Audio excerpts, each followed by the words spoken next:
Bonjour à tous et bienvenue, nous sommes le lundi 30 avril. J'espère que vous avez tous passé un excellent week-end. Il est 8h30 et c'est l'heure de Bonjour CAC 40 et DAX 30.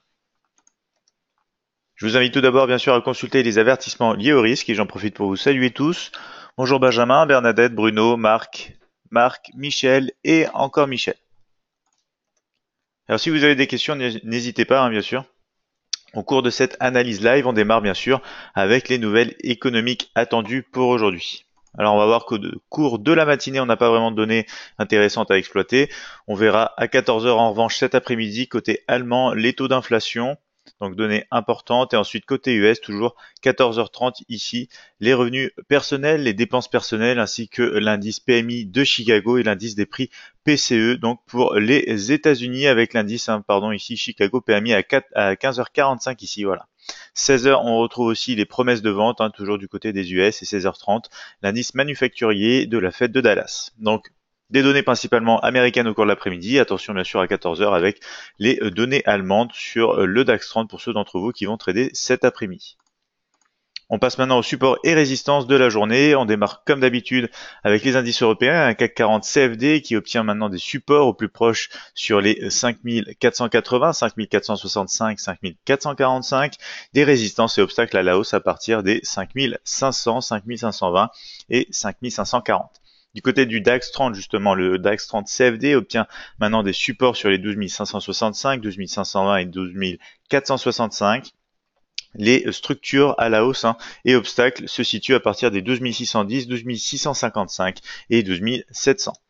Pour les marchés américains, donc à surveiller cet après-midi, potentiellement avec les données économiques, Dow Jones 30 CFD qui obtient maintenant des soutiens sur les 24 315, 24 190 et 24 100. Les résistances démarrent sur les 24 500, 24 680 et 24 865. Le Nasdaq 100 CFD obtient quant à lui maintenant des soutiens dans les zones de structure des 6630, 6570 et 6500, tandis que les obstacles démarrent sur les 6700, 6755 et les 6795. On va aussi voir le marché des matières premières avec notamment le Gold CFD pour l'or et un premier support sur les 1315, 1310, 1305, des résistances à partir des 1320, 1325 et toujours la zone des 1332, 1335. Pour le pétrole, le WTI CFD, les supports se situent sur les 67,65, 67,15 et 66,70, tandis que les résistances démarrent aux 68,10, 68,65 et 69,40. On va bien sûr voir l'euro USD, CFD pour le marché Forex et notamment le support présent au 1,2125, 1,2070 et 1,2010 tandis que les résistances démarrent sur les 1,2160, 1,22 niveau clé et psychologique et bien sûr aussi les 1,2240. On verra notamment le Bitcoin, BTC USD CFD pour le marché crypto avec un support sur les 9130, 8850 et 8650 des résistances à partir des 9500, 10 040 et 10 500. On verra bien sûr aussi la crypto-monnaie du jour, ce sera l'Ethereum, le THUSD CFD pour un premier support sur les 670, 610 et 560. Les résistances démarrent sur les 710, 755 et 820. J'en profite pour saluer Ouab qui vient de nous rejoindre. Donc on passe bien sûr à l'analyse graphique MT5 tout de suite. On se retrouve sur la plateforme de trading Admiral Markets MetaTrader 5. Le mini terminal de l'édition suprême ici à droite comme d'habitude et un graphique CAC 40 en H4.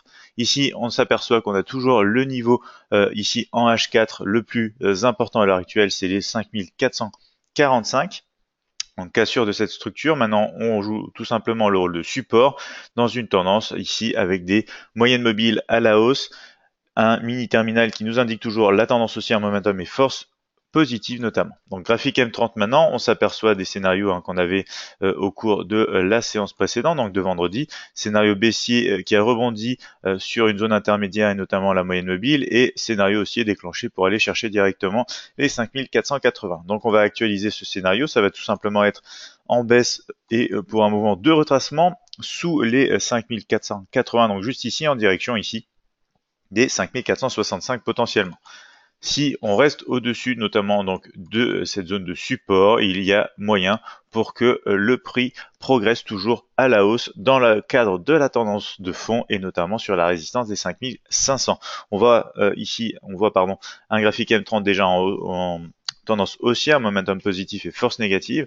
On va passer sur un graphique M5. Je vais notamment rajouter voilà les derniers points hauts et on va voir ce qu'on a depuis donc ici la préouverture. Pour l'instant, on rebondit à l'approche du support des 5480 tandis qu'on a réagi à l'ouverture sur quasiment les 5490 zones intermédiaires de résistance. Donc pour l'instant, on est un petit peu dans un range comme ceci. On pourrait casser à la hausse direction les 5500 si on arrive à franchir donc les 5490. Et ici, il faut faire attention, c'est aussi une petite zone, plus de confirmation ici sous les 5475 donc sur ce graphique M5 pour plus de détails. Graphique M5 qui est aussi ici en tendance haussière, momentum positif et force négative. On passe sur le marché allemand avec le DAX 30 CFD, graphique journalier ici. On a des mouvements plutôt haussiers depuis les cassures de structure, notamment majeures ici. On a un beau rejet d'ailleurs ici entre les moyennes mobiles et cette zone de structure et on a notamment des moyennes mobiles qui sont en train de se croiser à la hausse comme l'indique le mini terminal, tendance haussière, momentum positif et force négative. Ici néanmoins, vous voyez, on a une forte résistance, les 12610, on va voir ce que le DAX va faire autour de ce niveau, comment il va réagir, si on va rebondir ou si au contraire on va casser ce niveau. Je vais passer un graphique horaire ici, on va voir que pour l'instant on est quasiment sur ce niveau. On retrouve les scénarios donc de vendredi avec plutôt un rebond sur ici la résistance. Ensuite, on a eu même au cours de notre séance de trading la cassure sur les 12 520. Je vais pouvoir maintenant enlever cette oblique et on va actualiser tout simplement le scénario ensemble. Ça va plutôt être un scénario toujours haussier au-dessus de ce niveau majeur des 12 610 ou baissier en dessous. Ici, le cadre horaire est plutôt haussier, momentum et force positive. On va passer en graphique horaire M15 pardon. Je vais rajouter les derniers points hauts et bas et on va voir qu'on réagit notamment ici. On a réagi depuis les 12 630. On a eu un gap ici baissier. Pour l'instant, on est repassé en fait sous les 12 610. Donc maintenant, résistance pour le moment, bien sûr. Si on rebondit à la baisse, on peut aller chercher un niveau intermédiaire sur les ici 12 590 avant un test plus concret sur les 12 565, comme on peut le voir sur ici, voilà, la partie gauche du graphique. Donc ici, pour l'instant, on a cassé les derniers points bas. On rebondit dans le nuage des moyennes mobiles. Donc on va surveiller ce qui va se passer entre ces moyennes mobiles, le niveau de résistance des 12 610 et bien sûr les 12 630. Si on réagit plutôt à la baisse, vous avez vu les niveaux intermédiaires à surveiller. On passe maintenant sur le marché américain, Dow Jones 30 CFD ici, avec un graphique plutôt baissier sur le journalier, momentum positif et force négative. Et ici, vous le voyez, on est entre tout simplement la résistance majeure des 24 500, le support majeur des 23 580 et on a rebondi sur un niveau intermédiaire entre ces deux zones avec les 24 100. On est repassé notamment légèrement au-dessus de cette oblique baissière moyen long terme et on rebondit, enfin on vient tester en fait le nuage des moyennes mobiles à l'heure actuelle. On est légèrement au-dessus de la moyenne mobile exponentielle 20 périodes. Donc on va passer sur un graphique horaire. On se retrouve ici sur des négociations en plein sur les 24 400, niveau intermédiaire de résistance pour le moment. Quoi qu'on l'a cassé ici, on va peut-être pouvoir jouer justement voilà le support ici. Je vais le mettre en vert directement, puisqu'on vient de clôturer au-dessus sur cette bougie horaire. Donc on va pouvoir peut-être avoir une poursuite en direction des 24 500. On va actualiser les scénarios. Scénario baissier vendredi plutôt, donc concrétisé sur les 24 190. On va tout simplement garder ce type de scénario, plutôt haussier au-dessus des 24 315, idéalement sans retracement sous les 24 400 bien évidemment.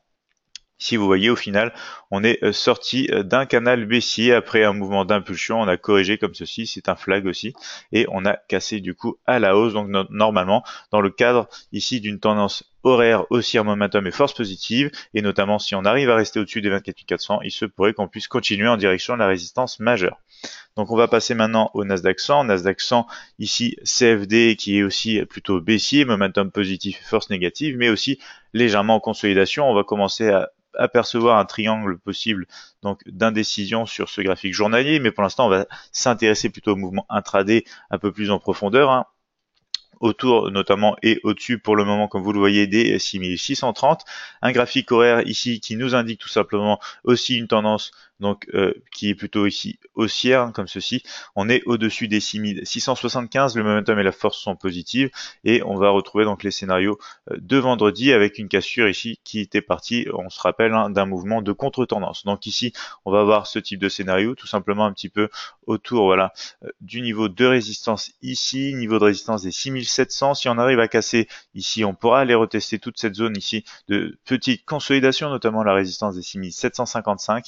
Et si jamais donc on rebondit en bas, on a une petite zone à surveiller, mais sinon on pourrait aller retester les 6630 ici au cours de la journée. Alors après, on voit bien qu'on est passé au-dessus aussi de cette oblique, on a cassé ensuite le niveau de support. Donc il se peut très bien qu'on vienne retester des zones intermédiaires avant d'aller retester plutôt les derniers points hauts. Ça consolide un petit peu comme vous l'avez vu, donc restez vigilants puisqu'on a quand même des contextes un petit peu les uns contre les autres, une tendance de fond à la baisse en journalier, une tendance horaire qui pourrait être haussière, notamment si on casse ici cette résistance à la hausse. Si je mets les derniers points hauts et bas, vous le voyez, on a déjà commencé à casser les derniers points hauts, donc on a une petite indication en plus pour poursuivre potentiellement sur la résistance.